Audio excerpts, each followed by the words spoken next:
Okay. Alright. Whew. Good leg day. And I'm very tired. Ooh. Whew. Alright. Alright. Today we're doing Harp by Thomas Hardy. This is another Christian poem. Thomas Hardy is an interesting fellow, and I thought that we should, since we did Dover Beach. Is it Dover Beach? Since we did Dover Beach, we might as well do Thomas Hardy on harp.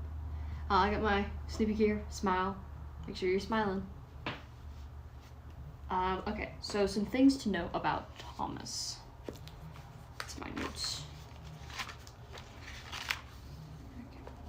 That's a blank page. That's a blank page. I'm gonna get to Thomas in a few minutes. Give me a second. Okay, Thomas. He studied architecture, but he quit. He wasn't that good. Many of his books were rejected.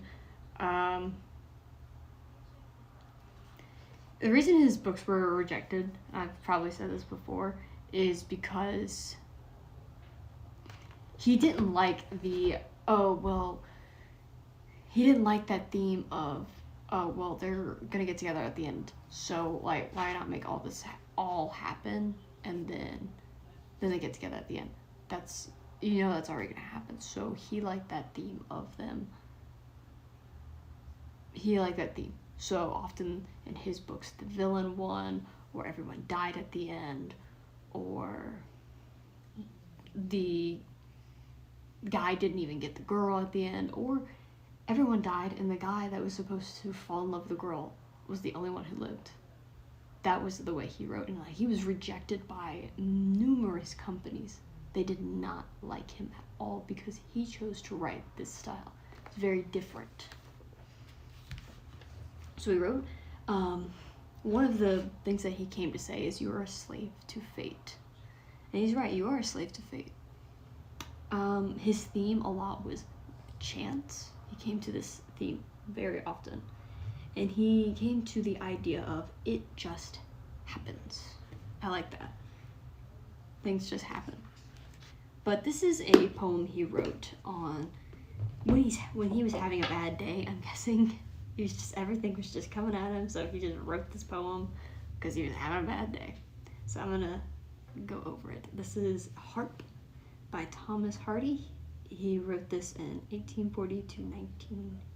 Now I don't know if this is when he was alive, 1840 to 1928. I don't know. I probably should have been paying attention to when he was born and when he died, but I'll get into it. Let's go ahead. If by some vengeful god would call to me from the skies and laugh, thou suffering thing, know that thy suffer is my ecstasy, that thou love loss is my hate profiting. Thy would I hear and clench myself and die, steed by the sense of irony, unmurmured. Half eased is that a powerful than I, half willed and meted me the tears I shed, but not so.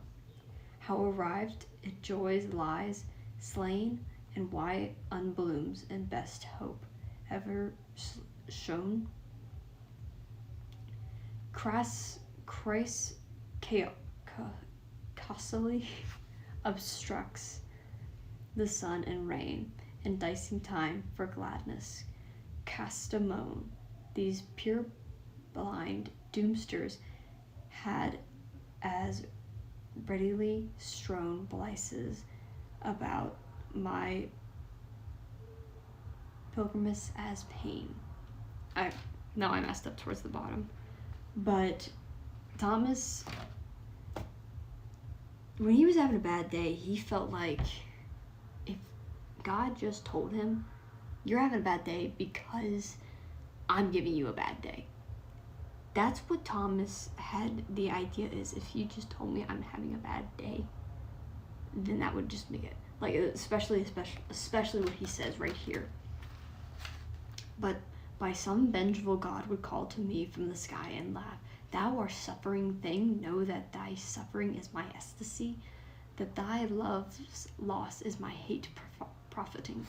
That right there is Thomas saying that if God would just come down and say that he gets a kick out of me just having a bad day, that would make my bad day a lot better. But Thomas, obviously, God wasn't going to come down and tell him, you're having a bad day because I'm giving you a bad day, obviously. So Thomas just wrote this, and again, his whole theme was chance. That's what he liked about these books that he wrote. And you can see it in this poem that having a bad day was something that Thomas often had. So his books that were pure chance, that the villain won, or everyone died in his books, or that the guy didn't even get the girl. Bad things are going to happen. And we're not obviously going to be able to say, hey God, is this you? Is this you, God? Obviously, we can't give God a text message or a call or send him a letter. But we can know that these things are going to happen. And later, his solution is that these things happen when he gets to. So there's a word for this type of poem. And the thing is that these type of poems have 8 lines for a problem and then 6 lines for a solution. There's a name for these, and I don't know what they are. I know, I'm studying it. I'm in an English class, and I should know what they are. But there's a word for them. But yeah, he gets down to these bottom rows, and let me see where he says. Because he says after the first part, he says to the vengeful God, it says, then would I bear and clench myself and die, steed by the sense of earn unmurmured, hell half eased, in that a powerful than I had willed and meted me the tears I shed. So right there he says, that would put me at ease. That would halfway put me at ease, because someone who's more powerful than me has made me have a bad day. But then he says, but not so. We have bad days because bad days just exist.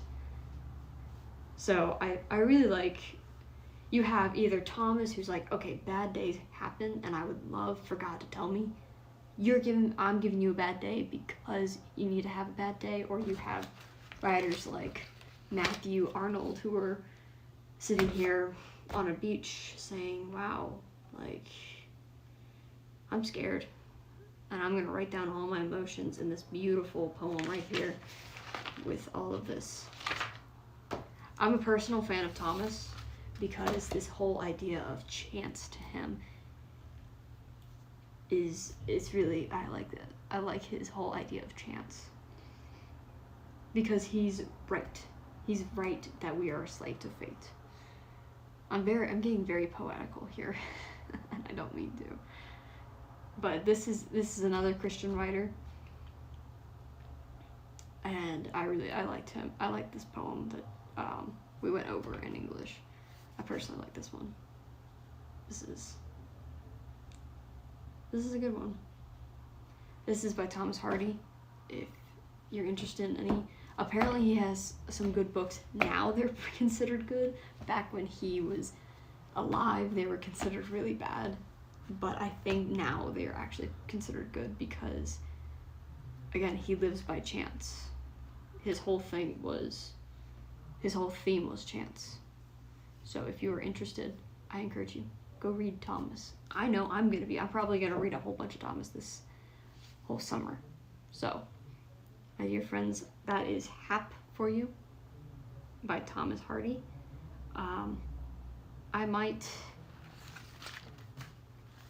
do another poem some other time, but I think we're probably going to get back to the Bible tomorrow.